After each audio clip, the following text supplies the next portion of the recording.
Bien, quisiera hoy hacer algo especial, y es que quisiera hacer un pare con respecto a lo que venimos estudiando del Evangelio de Juan. Y tenía en mi corazón una enseñanza, una porción de la Escritura que la verdad cuando empecé a estudiarla me llamó mucho la atención y que en alguna parte de mi vida me había quedado como inquietudes al respecto. Y quise hacer ese pare hoy para precisamente compartir con ustedes esta enseñanza. Yo deseo que usted prepare su corazón para que sea la palabra de Dios la que ministra su vida, sea el Espíritu Santo obrando en cada uno de nosotros acorde a nuestra necesidad realmente, y también podamos ser confrontados por medio de la Escritura.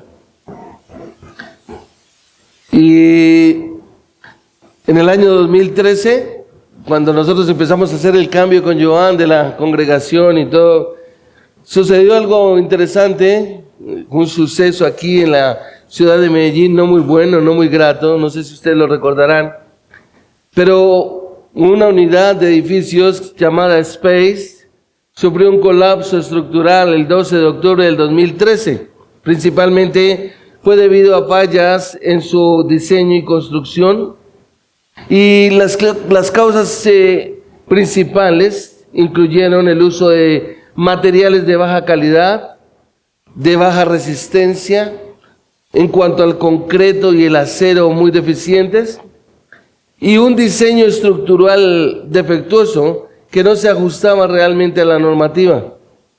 Había 6 etapas y la etapa 6 del edificio fue la que primero colapsó, y después de que se detectaran grietas, y estuve leyendo un poco más ahí detalladamente, y el DAGREV y otros estaban que sí, que no, que evacúen, que no evacúen, pero fue tremendo porque cuando se detectaron esas grietas, lo que buscaron fue que se evacuaran y no hubieran vidas, no se perdieran vidas. Lastimosamente 12 personas fallecieron en ese suceso, y luego entonces se decidió por parte del municipio de la ciudad de Medellín que se entrara en una demolición controlada, y por supuesto el resto de las torres. Pero a modo de comentario, las causas del colapso son las que muchas veces nos deben dejar a nosotros un poco más pensativos. Y las causas del colapso se determinaron por deficiencias en el diseño y la construcción. Eso incluye entonces en este caso a los arquitectos, pero más también a los ingenieros. La capacidad de las columnas fue insuficiente.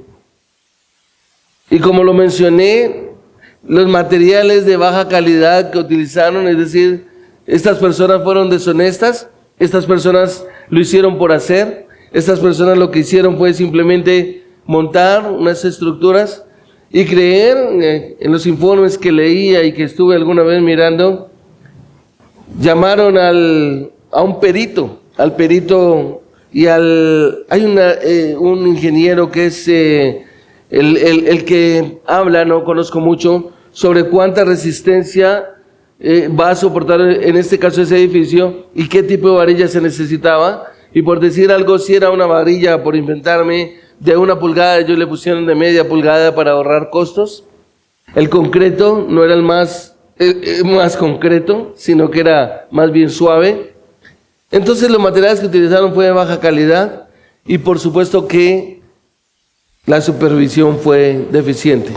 Y como ya lo mencioné, el resultado fue el colapso de esas unidades.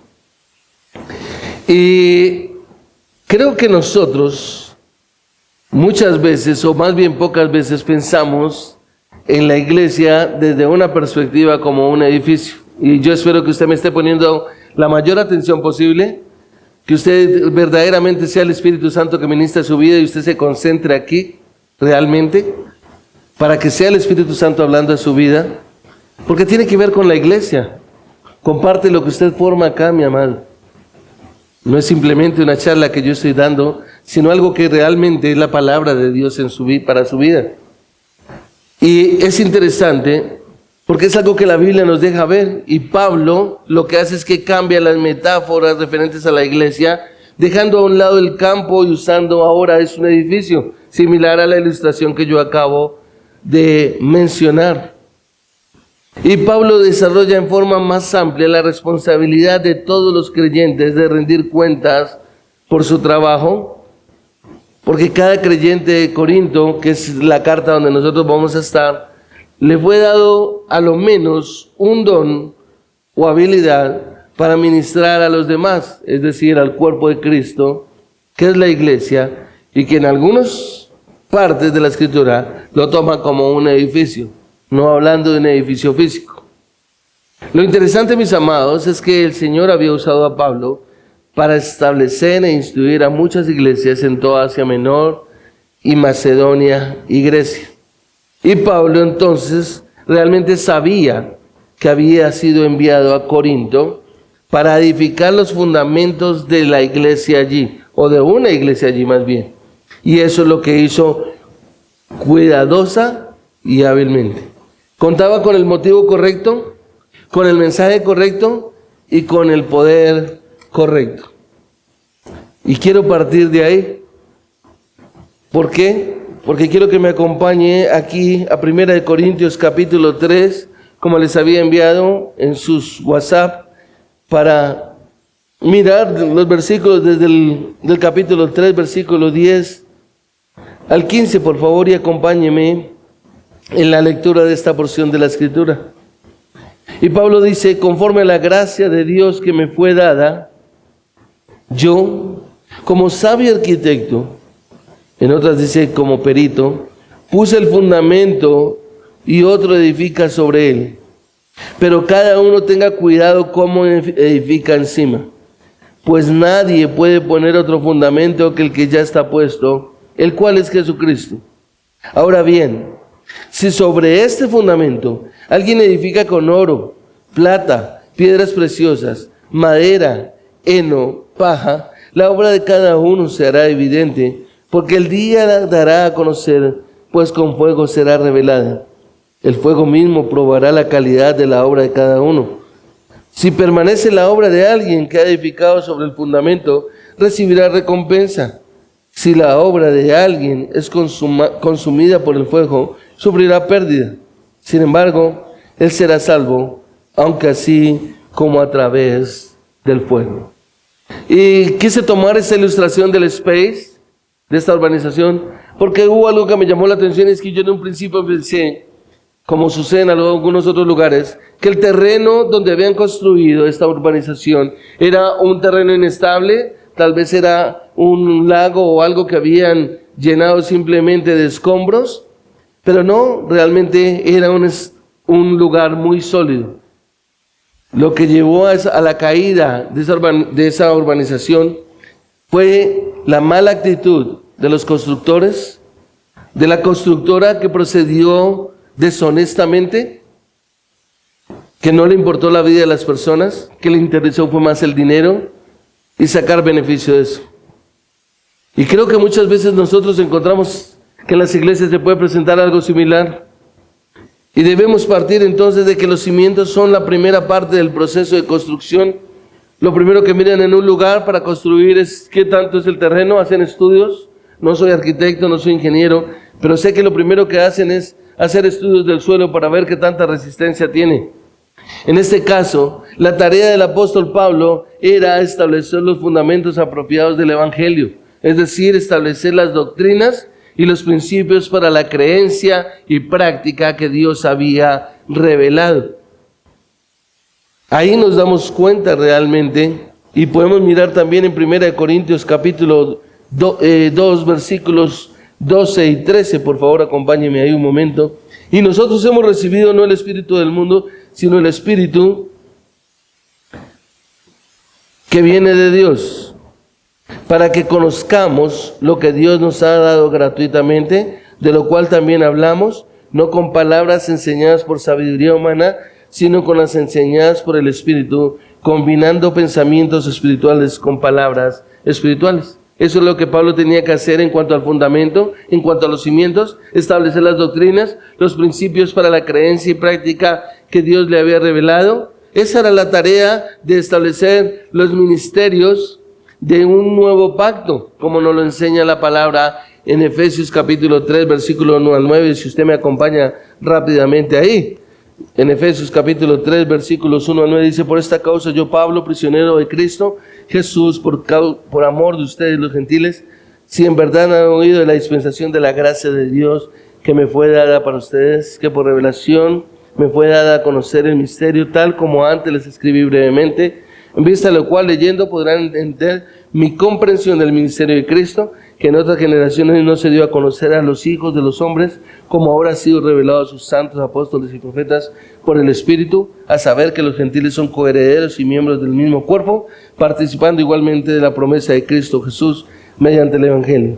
Es de este Evangelio que fui hecho ministro conforme al don de la gracia de Dios, que se me ha concedido según la eficacia de su poder, a mí que soy el menos que el más pequeño de todos los santos. Se me concedió esta gracia, anunciar a los gentiles las inescrutables riquezas y sacar a la luz cuál es la dispensación del misterio que por los siglos ha estado oculto de Dios, creador de todas las cosas. Es decir, Pablo tenía que establecer ese nuevo fundamento, el del nuevo pacto, dejarlo ahí, que fuera sólido. Y por supuesto, él tenía claro que después de su salida, pues otro iba a edificar. Realmente Pablo es un gran ejemplo donde nos deja ver que él no estaba preocupado por llevarse la gloria. En el caso de Éfeso nos damos cuenta que quien edificó después fue Timoteo. En 1 Timoteo 1:3 nos lo dice. En el caso de Corinto fue Apolos. O sea, Pablo no estaba preocupado por quién iba a ser su sucesor, ni realmente lo que iba a pasar después. Él pensaba en lo que fuera en ese momento. Creo que nosotros con Joan estamos trabajando en eso, trabajando para tener una congregación que tenga el fundamento, que tenga la estructura bien sólida, que verdaderamente cada persona en este lugar conozca a Jesucristo, tenga una relación personal con Él y pueda descansar completa y absolutamente en la redención que le ha llevado a cabo, con una comprensión y un entendimiento. En el caso de Pablo, Pablo nunca sintió celos de los que lo siguieron en el ministerio. Hay personas que creen que, en el caso mío como pastor, si alguien viniera, entonces me sentiría celoso. Yo no me siento celoso de nadie. Yo quiero hacer la obra que Dios me llamó a hacer. Y tal vez pueda que el día de mañana haga algo de manera estrambótica al Señor en este lugar, o pueda que no. Pero quiero ser fiel. Yo lo que quiero es que cuando llegue delante de la presencia del Señor, pueda escuchar que Él me diga: buen siervo fiel, sobre lo poco has sido fiel, sobre lo mucho te pondré. Eso es lo que yo quiero, no más. La responsabilidad que tenemos para con cada persona que está en este lugar. En el caso de Pablo, él sabía que como uno que había echado un fundamento, que había colocado un cimiento, vendrían otros detrás de él para seguir edificando. Y la mayoría de los corintios, por ejemplo, como ya lo mencioné, habían sido bautizados por pastores posteriores. Pablo, contento de que fuera así, él lo que hizo es que le daba a los corintios menos excusas para desarrollar lealtades hacia él. Él no buscaba que fuese exaltado, y usted lo puede ver ahí en el capítulo 1, versículo 14 y 15. Observa que él dice: doy gracias a Dios que no bauticé a ninguno de ustedes, excepto a Crispo y a Gallo, para que nadie diga que fueron bautizados en mi nombre. Eso es. Lo que tenemos que nosotros comprender es que la iglesia tiene un fundamento sólido sobre el cual los creyentes son llamados a edificar. Con un propósito. ¿Cuál es el propósito? Con el propósito de que allí se refleje la gloria del Señor. Y esto sí es fundamental. Que usted comprenda que viene a un lugar como esto es a que se refleje la gloria del Señor. Pero también hay una responsabilidad, y es que cada uno debe saber que el tipo de materiales que utilice dejará ver la obra que al final edificó para el Señor. Y todos, absolutamente todos nosotros, enseñamos que el Evangelio, en el Evangelio más bien, de alguna forma, decidimos lo que hacemos y cómo lo hacemos. Es decir, cada uno mostrará su parte. Ningún cristiano tiene el derecho de ser descuidado en representar al Señor y a su palabra. Hay una responsabilidad. Cada creyente está llamado a ser constructor cuidadoso. Es decir, todos tenemos la misma responsabilidad. No es el pastor, no es el anciano, aunque el pastor es el mismo anciano, son los ancianos, parte de los ancianos. No, no son los diáconos, son absolutamente todos.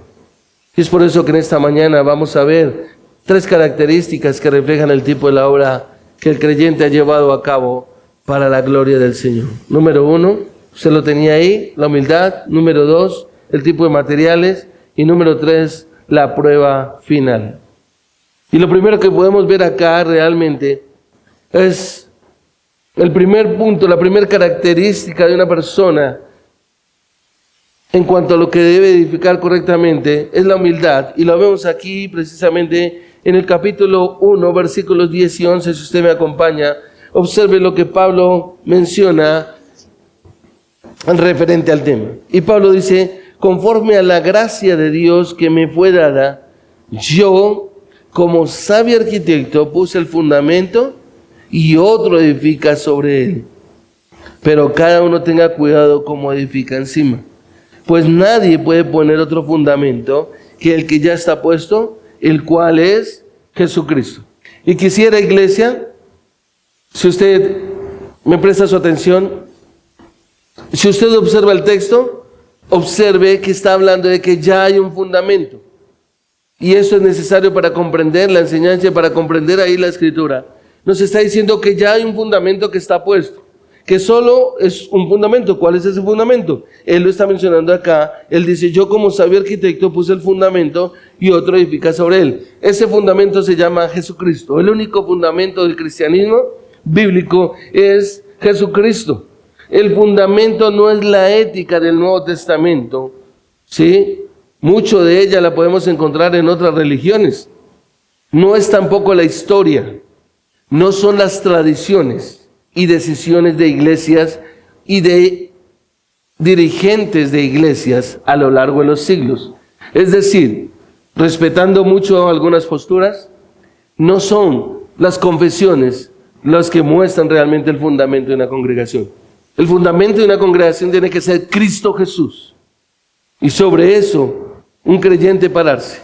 No es porque se sepa las confesiones de fe de su iglesia. Es Jesucristo y solo Jesucristo.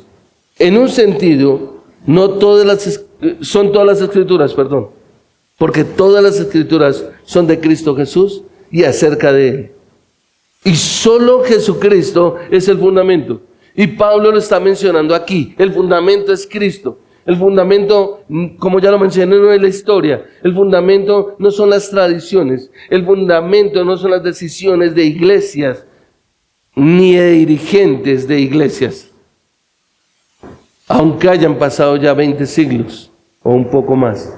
No, el fundamento es solamente nuestro Señor Jesucristo. Solo Jesucristo es el fundamento.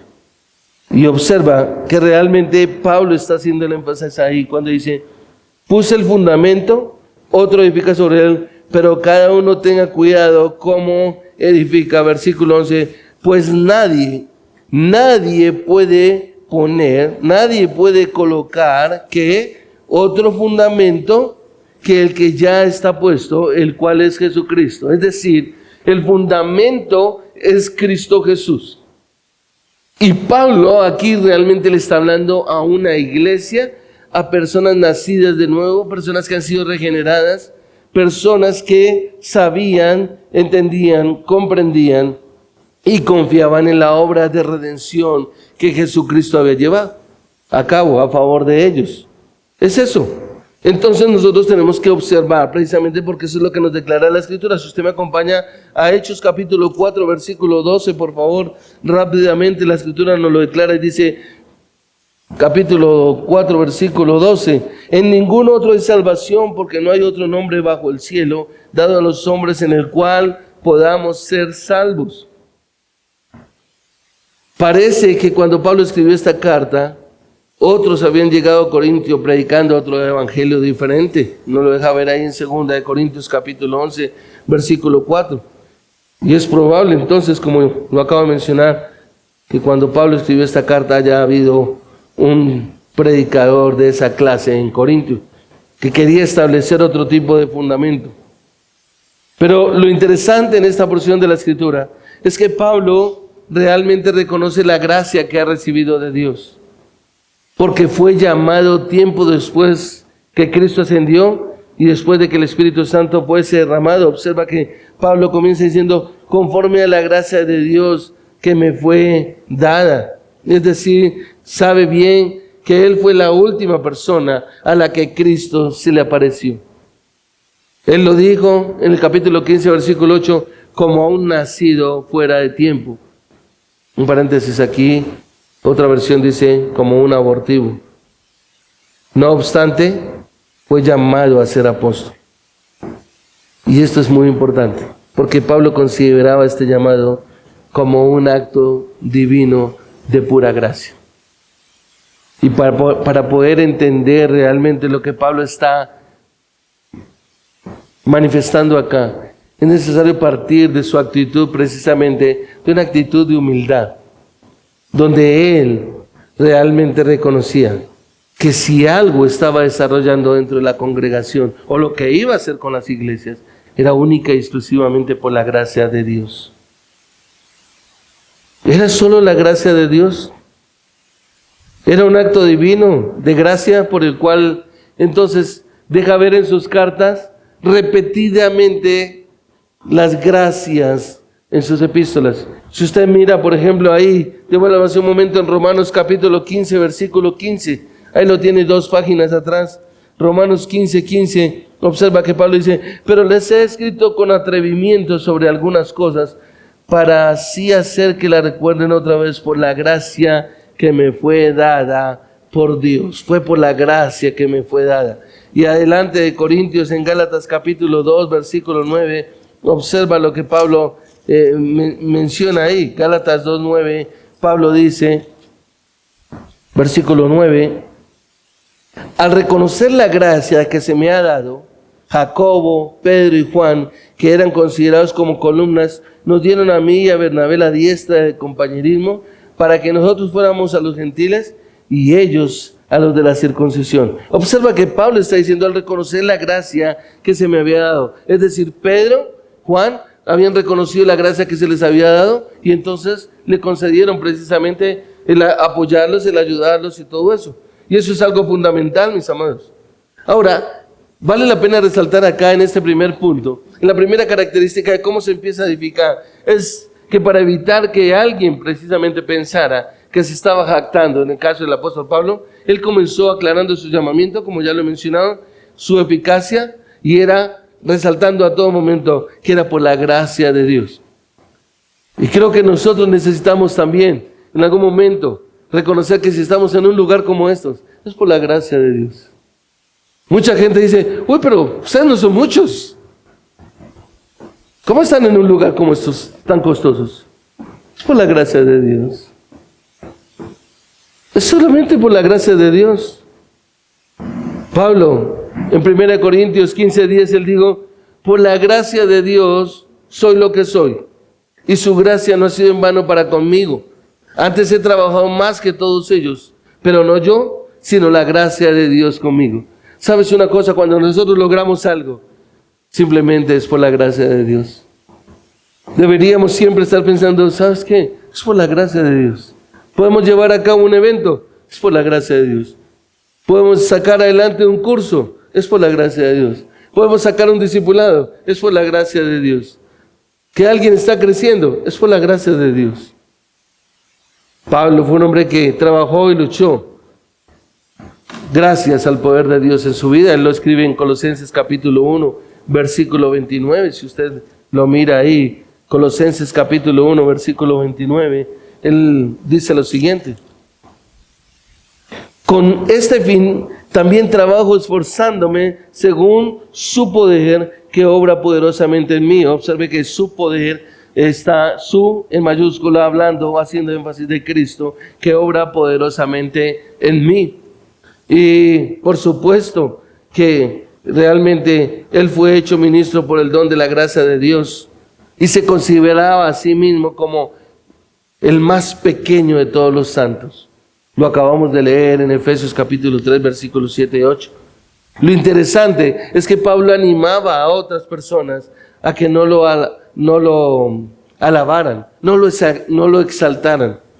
Ahí nos lo deja ver en 1 Corintios 9, versículos 15 y 16, sino que oraran por él. Y esta sí quiero que lo miremos en Efesios capítulo 6, versículo 19. Observa que él insta a que estén orando por él, versículo 19.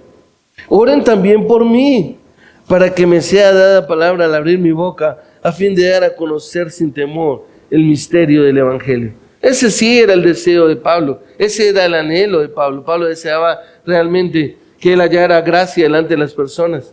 Entonces este hombre, como perito, como arquitecto, como lo se declara aquí, conforme a la gracia de Dios que me fue dada, yo como sabio arquitecto, dice él, colocó el fundamento. Esa palabra perito, arquitecto, es la expresión en el contexto, tiene que ver no solo con la sabiduría espiritual, sino también con la sabiduría práctica, con la habilidad, es decir, lo que él conocía, lo que él iba aprendiendo, lo iba llevando a cabo y mostraba la habilidad para hacer las cosas. Por eso decimos, en realidad lo que una persona ha visto, lo ha aprendido, ahora lo deja ver. Y por eso es que estamos estudiando la práctica de la piedad. ¿Sabes qué? Estás tú y yo retados, somos retados a mostrar cuál es la práctica de la piedad, de lo que profesamos, de lo que decimos que estamos llevando a cabo, que somos cristianos, que llevamos 10 años, que llevamos 20 años. Bueno, vamos a hablar acorde a ese tiempo que llevamos. O tal vez que digamos, bueno, puedo llevar 10 años y mi vida no es una vida piadosa. Tal vez mi vida es una vida como cristiano, de leer la palabra y todo eso, pero no una vida piadosa. Pero lo interesante aquí, resaltando para terminar este punto, es que con toda humildad Pablo ha atribuido su posición de apóstol a la gracia de Dios, ¿sí? Y por eso es que trabaja fuertemente en eso y quiere manifestar, ¿sí? E instar, digámoslo así, a las iglesias, en este caso la de Corinto, pero también lo hizo con la de Éfeso, a vivir en humildad, mansedumbre, en paciencia y aprendiendo a soportarse en amor los unos para con los otros. Era su manera de construir. Entonces tenemos lo primero es la actitud, la humildad, y segundo, precisamente aquí lo encontramos en los versículos 11, 12 y 13, y es el tipo de materiales con el que ahora Pablo quiere construir.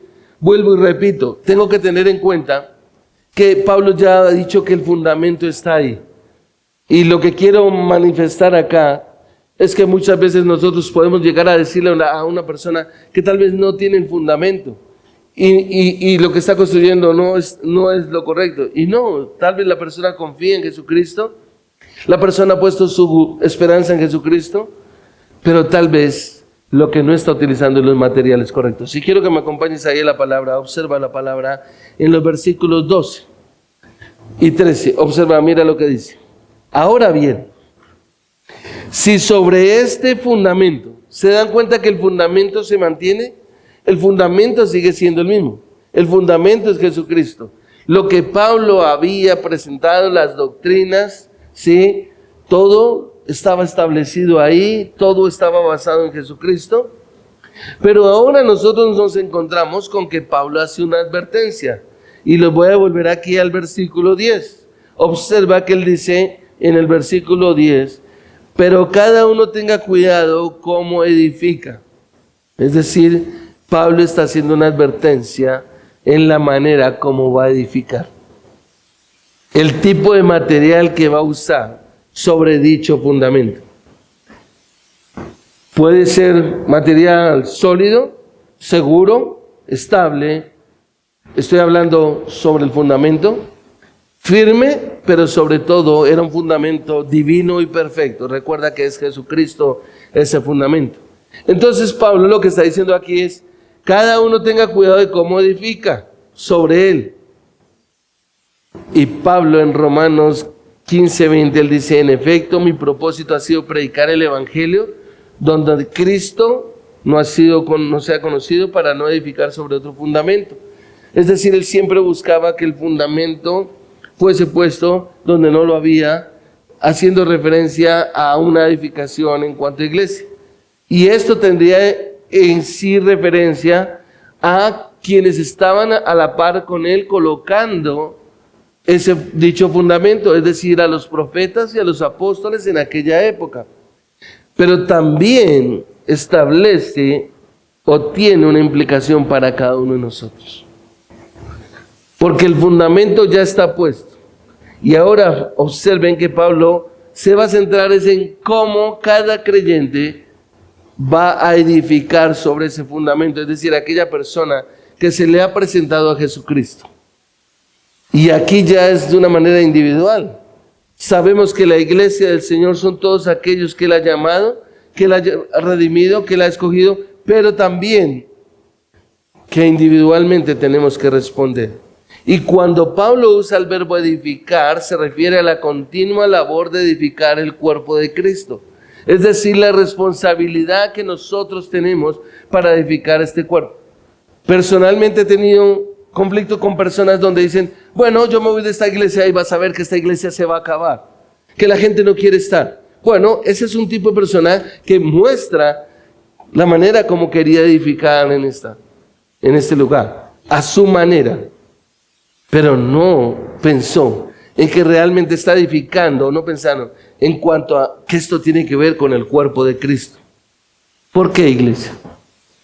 Porque la comunidad cristiana es edificada por la cooperación de todos sus participantes. Eso es. Y en la unidad, como lo establecieron los profetas y los apóstoles. Efesios capítulo 2, versículo 20, nos lo deja ver. Efesios 2:20 nos dice la Escritura: están edificados sobre el fundamento de los apóstoles y los profetas, siendo Cristo Jesús mismo la piedra angular. Y lo que nosotros hemos trabajado desde el liderazgo es siempre establecer el fundamento que la Escritura nos lo da, por supuesto, que es Cristo Jesús, es decir, predicar a Cristo en todo momento, para llegar a ser la santa comunidad del Señor, es decir, donde la gloria de Dios se refleje. Y Pablo lo que hace aquí es que exhorta a los edificadores a que produzcan un trabajo de calidad. Es decir, una iglesia es el reflejo de lo que yo a la hora de la verdad termino siendo. La iglesia no es el pastor, ¿sí? Algunos señalan a los pastores, algunos señalan a los ancianos, pero en realidad la iglesia termina siendo, ¿sí?, lo que cada persona produzca en su trabajo de calidad. En este caso, Pablo utilizando el ejemplo de un edificio y haciendo referencia, quiere que cada albañil dé lo mejor de sí. Según su propio ejemplo, como él trabajó, por eso él dice, yo trabajé duro, yo establecí los fundamentos. Él espera que todos los que edifiquen sobre el cimiento que puso adopten la misma ética laboral, podríamos decir. Es decir, su tarea es edificar a cada miembro de la iglesia, enseñando y predicando con fidelidad el Evangelio de Cristo. Y por eso estábamos leyendo acá los versículos 12 y 13 y dice: ahora bien, si sobre este fundamento, que fue donde paré, alguien edifica con oro, plata, piedras preciosas, madera, heno o paja, observa lo que dice el versículo 13: la obra de cada uno se hará evidente, porque el día la dará a conocer, pues con fuego será revelada. El mismo fuego probará la calidad de la obra de cada uno. Y es interesante. Ahora bien, nos está diciendo que si alguno edifica sobre un cimiento, sobre este cimiento, el cimiento es Jesucristo. A mí me han presentado el Evangelio. Y de alguna manera lo que me está dejando ver la Escritura es que yo, como parte de la iglesia, soy el que voy a determinar qué clase de edificación se va a hacer. Y Pablo juega con dos partes de materiales. Pero quiero que observes esto. Observa que el versículo dice, ahora bien, si sobre este fundamento alguien edifica. En la versión Reina Valera dice, si alguno. Esa expresión es lo suficientemente amplia como para abarcar a cada una de las personas que activamente trabaja a favor del Señor. Y eso es lo que llamamos como los miembros de la iglesia, los miembros oficiales, la membresía oficial de una iglesia que trabaja. Reunido con Joan, entonces hablábamos y decíamos, ok, hay unos miembros, hay unas personas que son visitantes, nos visitan esporádicamente, y hay otros que son simpatizantes. Esos son más que esporádicos. De vez en cuando se acuerdan de venir a la iglesia. ¿Sí? Pero aquí Pablo está hablando de aquellos que entienden la labor, y por eso dice, si alguno, ¿sí?, edifica con oro, plata o piedras preciosas. En otras palabras, el término alguno no se limita a predicadores y maestros del evangelio. Cada creyente, escúchalo bien, si tú te consideras creyente, no te conozco, no sé tu corazón, pero si tú te consideras un creyente, cada creyente debe estar edificando sobre el cimiento de la palabra de Dios, es decir, sobre el fundamento que ya fue establecido por los apóstoles. Y se llama Jesucristo, la piedra angular, que como bien nos dice, algunos desecharon.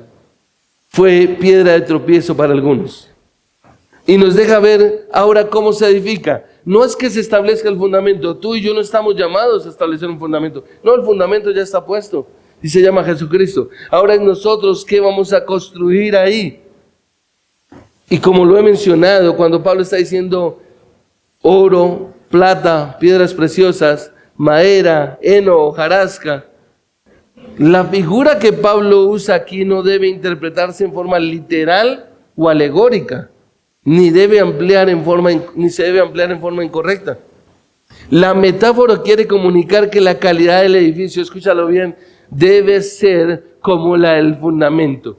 Si ese fundamento es precioso, divino y sólido, firme, lo que se construya de ahí para arriba debe reflejar el fundamento donde está. En el caso de este grupo, de esta constructora, usted me entenderá que ellos construyeron sobre una buena tierra, sobre un buen fundamento, pero lastimosamente lo que construyeron llevó a que sus edificios se derrumbaran y gente muriera. En el caso de esta metáfora, nos está diciendo que nosotros debemos utilizar lo mejor. Los materiales utilizados para construir esa estructura deben congeniar con la durabilidad y la magnificencia del fundamento. Si el fundamento es un fundamento para alguna persona mediocre, no seguro, pues va a edificar sobre algo que no realmente, simplemente algo que le lleve a pasar el tiempo. Discúlpeme si soy un poco duro. ¿Sabes qué? Tal vez a llevar tiempos como estos, donde hoy vamos a tener almuerzo, donde la pasamos rico. O tal vez otros tiempos donde venimos y jugamos ping-pong, como el caso de los hombres cuando comimos hamburguesa. Y así sucesivamente. Entonces, esos momentos me parecen chéveres. Qué rico compartir. O tal vez un fundamento que verdaderamente refleja la durabilidad y la magnificencia, la grandeza y el poder de lo que verdaderamente es. Y Pablo usa esa figura para mostrar lo que hace la gente con la revelación de Jesucristo. Lo que Pablo está mostrando aquí, lo que Pablo está dejando ver, es que algún día, ¿sabes qué? El Señor nos va a preguntar, ¿cómo fue que edificaste mi iglesia? ¿Qué tipo de material utilizaste? Aparentemente se veía bien. Pero ¿sabes qué? Déjame mostrarte cómo reflejó el tipo de pensamiento que tú tenías respecto a la revelación de Jesucristo. Joan nos está enseñando Apocalipsis. Y el libro de Apocalipsis dice que al principio que esta es la revelación de Jesucristo. Sí, en lo revelado. Nosotros nos volvemos tan religiosos que vamos a la iglesia. Sí, a la iglesia cristiana. Nosotros no percibimos realmente la grandeza y la magnificencia de lo que estamos mencionando en cuanto a el fundamento sobre el cual nosotros estamos parados como iglesia. ¿Por qué? Porque algunos viven según la palabra, algunos viven guardando la palabra, la aplican a su vida diaria y se van desarrollando espiritualmente a medida que buscan edificarse y edificar a sus hermanos. Trabajan por eso, se esfuerzan, dan lo mejor. Están pendientes de cómo van a realmente a llevar la labor de una congregación. Y estas personas estarán vitalmente interesadas en la sana doctrina y en la predicación pura de la palabra de Dios. Es decir, estarán trabajando en ello, se estarán preparando, estarán buscando cada vez ser mejores. Algunos quieren que uno sea un MacArthur, que sea un Arce Sproul. Otros alcanzan a ver que uno dice, bueno, yo estoy tratando de ser como ellos, pero por supuesto, sobre todo parecerme a Jesucristo. Es decir, tenemos que ver que edifican sus casas espirituales con los metales preciosos, con las piedras preciosas de la palabra viviente. Es decir, están en contacto con la palabra de Dios permanente, estudiando, investigando, mirando, creciendo, aprovechando el tiempo, aprovechando lo que la iglesia estructura para poder crecer. Pero lastimosamente también encontramos el otro lado, y es otros que viven vidas superficiales, con una apariencia de cristianismo. Parecen estar satisfechos con vivir en casas ordinarias, hechas de madera, heno y paja, como nos lo muestra aquí la Escritura. Todo lo hacemos a la carrera. Me toca una coordinación, yo lo hago a la carrera. Me toca una clase de los niños, yo lo hago a la carrera. Me toca esto o aquello, entonces yo lo hago a la carrera. Lo importante es hacerlo. Pero ¿sabe una cosa? Desde los primeros momentos en la historia de la iglesia en Hechos y en las epístolas, por los relatos de las 7 iglesias hasta Apocalipsis 2 y 3, hasta nuestros días, ha sido evidente que los cristianos y las congregaciones que ellos formaron son muy diferentes. Joan ha venido predicando sobre las 7 iglesias, todavía no las ha recorrido todas. Y no podemos pasarlas por alto en el llamado que se hace. Desde el principio ha habido, en varios grados y combinaciones, cristianos de oro, cristianos de madera, cristianos de plata, cristianos de heno, empresas o personas de piedra con piedras preciosas edificando y otras con hojarasca. Pero déjame decirte que aquí entonces los materiales de construcción mencionados en el versículo 12, que aparecen en 2 categorías, cada una mencionada en un orden de valor ascendente. Recuerda, es muy fácil verlo ahí en el versículo 12. La primera nos habla de oro, plata y piedras preciosas. Representa claramente materiales de alta calidad, lo mejor. Lo que no hicieron en aquella construcción, en el ejemplo, en la ilustración. Pero la segunda, que nos habla de la madera, del heno, de la hojarasca, ¿sí? Representa con la misma claridad materiales inferiores. No necesitamos investigar mucho, el oro nos habla de gran fidelidad, del trabajo hecho para el Señor con el mayor cuidado y habilidad. Pero también nos deja ver que el heno, la paja o la hojarasca significa lo opuesto, lo mínimo, lo que sobra, a la carrera, lo último que yo tengo que hacer. ¿Que hay reunión de mujeres? Hagámoslo a la última hora y venga y sacamos esto a la carrera porque es que esto es lo que hay que hacer. ¿Que hay reunión de hombres a lo último? Venga y sacamos esto a la carrera. Todo lo hacemos a la carrera. Pero lo importante es que vamos a hacer una reunión. El problema es que no estamos pensando que cada parte de esas tiene que ver con la edificación de la iglesia del Señor. Ahora, déjame decirte una cosa. Los materiales no representan riqueza, talentos u oportunidades, no. Tampoco representan dones espirituales, todos los cuales son buenos y el Señor se los ha dado a cada creyente como a Él lo place, como nos lo dice 1 Corintios capítulo 12, versículo 11. Los materiales representan respuestas de los creyentes a lo que ellos tienen, cuando viven, sirven al Señor con lo que les ha sido dado. En otras palabras, representan nuestras obras. Por eso me encanta y quise ser claro de que el fundamento está puesto porque no tiene que ver con nuestra salvación. El texto no nos habla de nuestra salvación. El texto nos está diciendo de la clase de iglesia que estamos edificando, siendo nosotros parte del cuerpo de Cristo. Porque sabemos que no podemos salvarnos mediante las obras y permanecer salvos mediante buenas obras. No. Cada cristiano ha sido creado en Cristo Jesús como nueva criatura para buenas obras, nos dice Efesios capítulo 2, versículo 10, las cuales Dios preparó de antemano para que anduviésemos en ellas. Somos nosotros los que vamos a dejar ver la clase de material. Y se espera que llevemos fruto en toda buena obra, como lo dice Pablo en Colosenses capítulo 1, versículo 10. Entonces podemos decir que las obras no son la fuente de la vida cristiana. Pero escúchalo bien, presta la atención. Pero son las señales. Son las señales, nos dejan ver realmente sobre qué estamos edificando. Cada cristiano es un edificador. Cada cristiano edifica con cierta clase de materiales. Cada uno de nosotros, aunque estamos reunidos en un lugar como estos, a la hora de la verdad, somos los que sabemos con qué clase de materiales estamos edificando. Ahora, el deseo de Dios es que construyamos con los mejores materiales, porque solo los mejores materiales son dignos de Él, son los más eficaces y los que más permanecerán. Pero sabe una cosa, yo como pastor no estoy llamado a juzgar. Solo el Señor puede terminar los trabajos que son de alta calidad y cuáles de poca calidad. No nos corresponde a nosotros calificar a los cristianos la obra que ellos hacen. Qué interesante, porque observa lo que dice. Versículo 13. La obra de cada uno, ¿será qué? ¿Será qué? Evidente. Otro dice, será probada o será pasada por fuego, porque el día la dará a conocer, pues con fuego será revelada.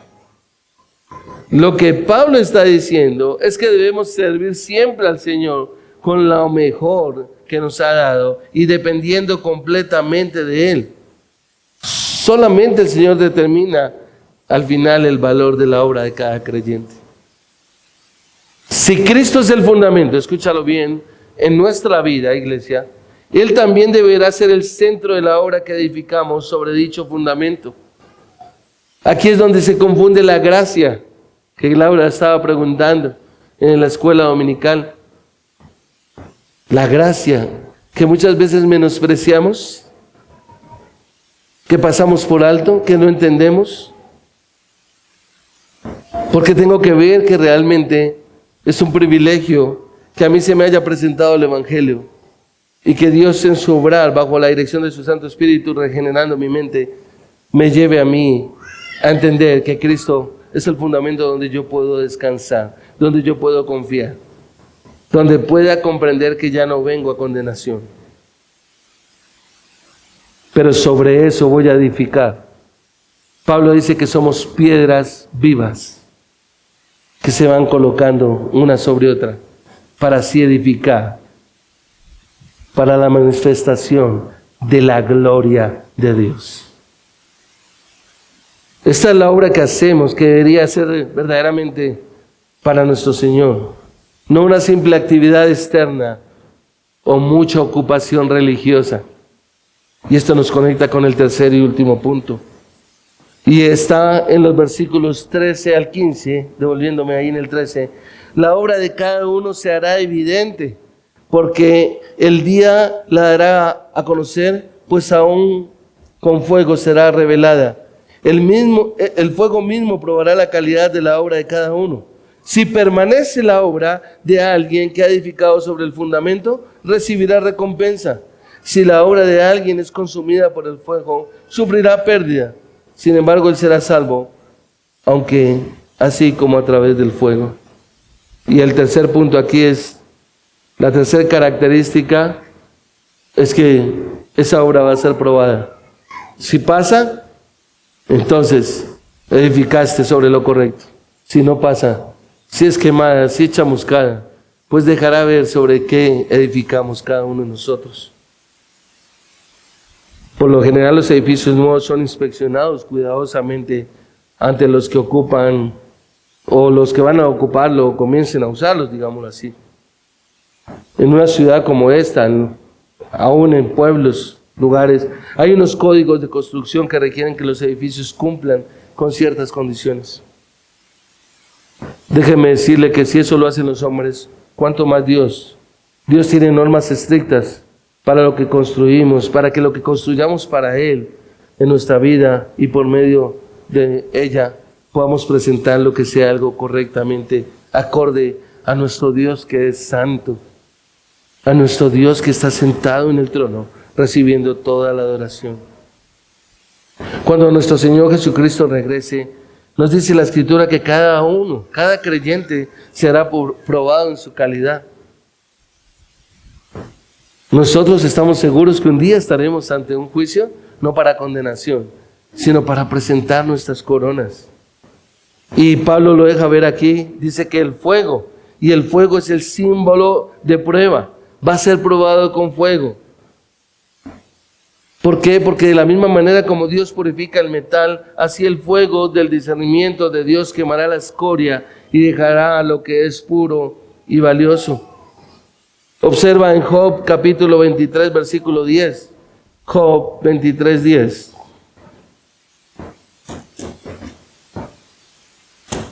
Job 23, 10. Pero Él sabe el camino que tomo. Cuando me haya probado, saldré como el oro.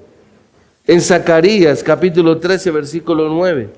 Zacarías está ahí finalizando el Antiguo Testamento, cerca de Malaquías. Capítulo 13, versículo 9, dice la Escritura, y meteré la tercera parte en fuego, los refinaré como se refina la plata, y los probaré como se prueba el oro. Invocarán mi nombre, y yo les responderé. Diré, ellos son mi pueblo, y ellos dirán, el Señor es mi Dios. Es decir, nos deja ver que Dios siempre va a probar con fuego realmente. Cada uno deberá dar cuenta de lo que ha hecho con la revelación que Dios ha dado acerca de su Hijo. Así como en la parábola de los talentos o de las minas, cada siervo tenía que comparecer ante su amo. Eso lo vemos en Mateo 25, 14 al 30. Lucas 19, 11 al 27. Así mismo todos individualmente tendremos que presentarnos ante el Señor para rendir cuentas. Vuelvo y repito, no para condenación, sino para rendir cuentas. Pero siempre piensa en esto, iglesia. Como lo indican los versículos 14 y 15, dice, aquel no será un tiempo de castigo, sino de recompensa. Pero me da vergüenza, me da pena pensar en que yo esté delante de mi Señor, el que se sacrificó por mí, el que entregó su vida por mí, el que derramó su sangre por mí, el que me redimió toda mi maldad y todo mi pecado y me libró de la condenación de la muerte. Tener que presentarme delante de Él absolutamente sin nada. Bueno, ¿por qué? Porque dice que al final no pierdo mi salvación, pero ni siquiera será condenado o seré condenado. O será condenado el que ha edificado con madera, con heno, hojarasca, pero su recompensa dependerá de la calidad de los materiales con los que ha edificado. Así como hablábamos del oro, la plata y las piedras preciosas, la madera, el heno y la hojarasca desaparecen cuando entran en contacto con el fuego. No queda nada excepto la ceniza, pues no pueden aguantar la prueba. Por el contrario, el oro, la plata y las piedras preciosas aguantarán la prueba y traerán gran recompensa. Ahora, para irnos hacia el final, aquí encontramos dos clases de obreros que corresponden a dos categorías de materia, a las dos categorías de materiales. Son claras. Una son los valiosos, los otros los que no sirven. Una son los constructivos, y la otra los que no valen. Vamos a mirar un momento los constructivos. Y es que, como bien lo menciona aquí el apóstol Pablo, dice que ojalá podamos construir con oro, con plata y con piedras preciosas.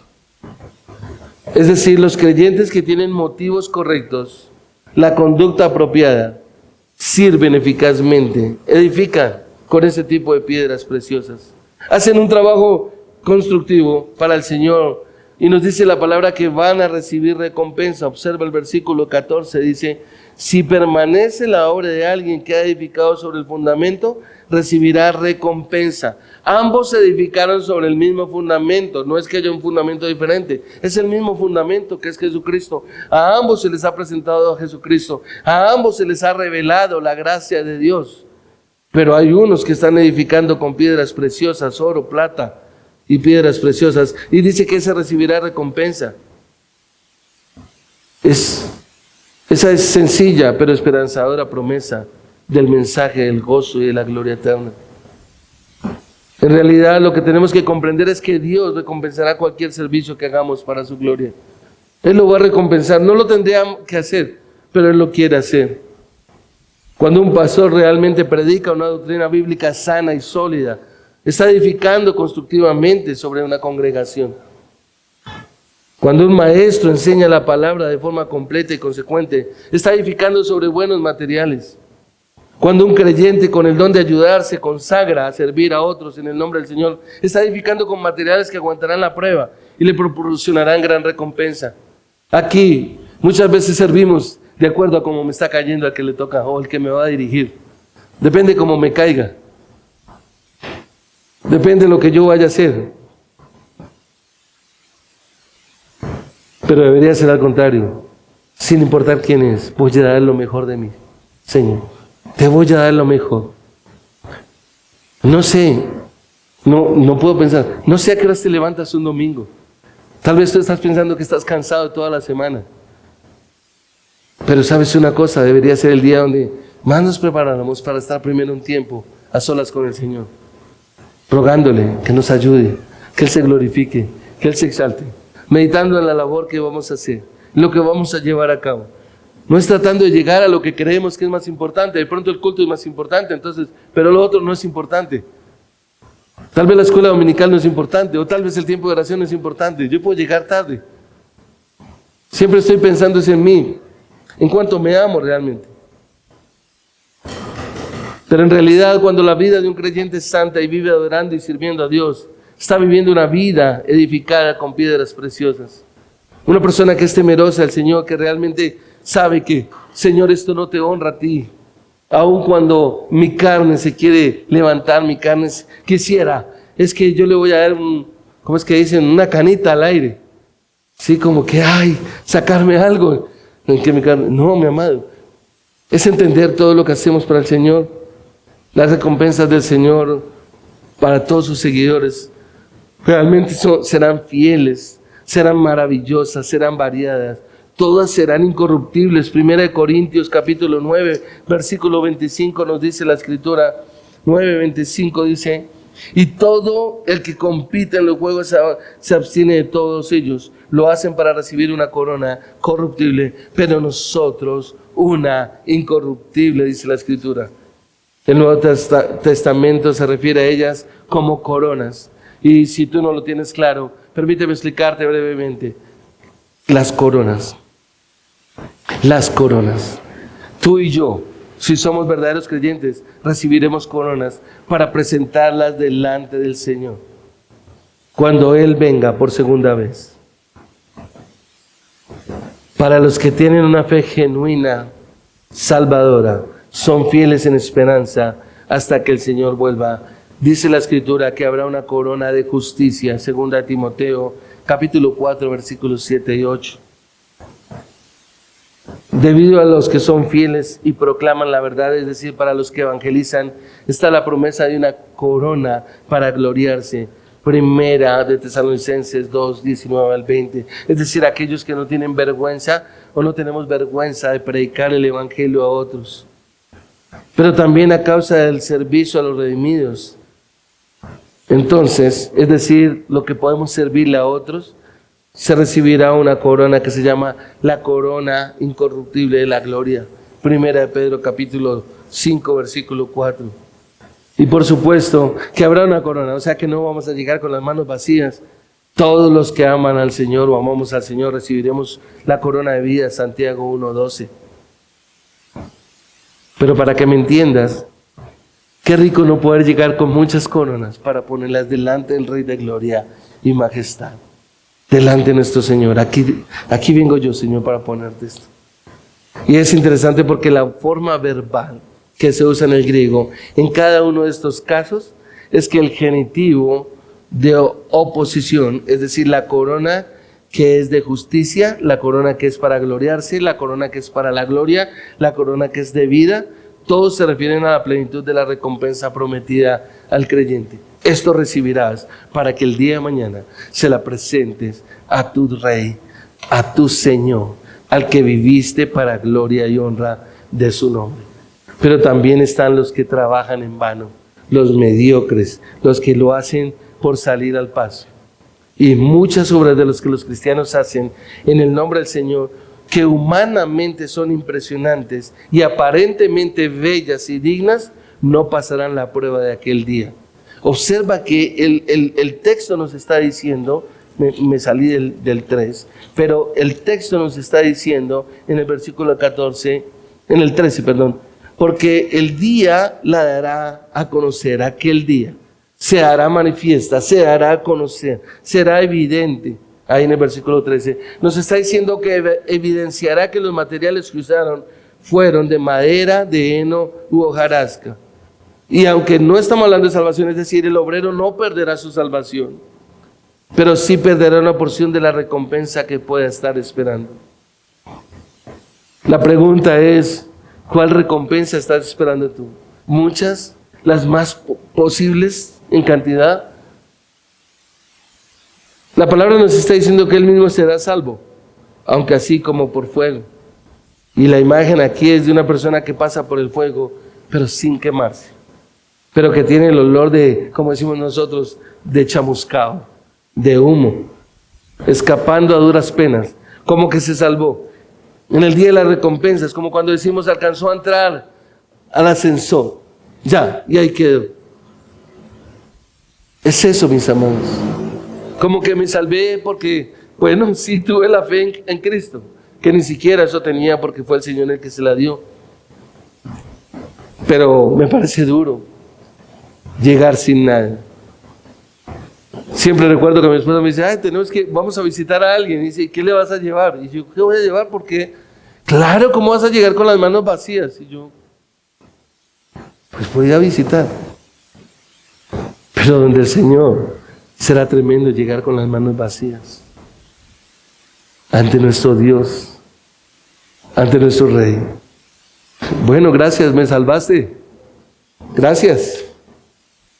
De pronto era que yo pensaba que me lo merecía.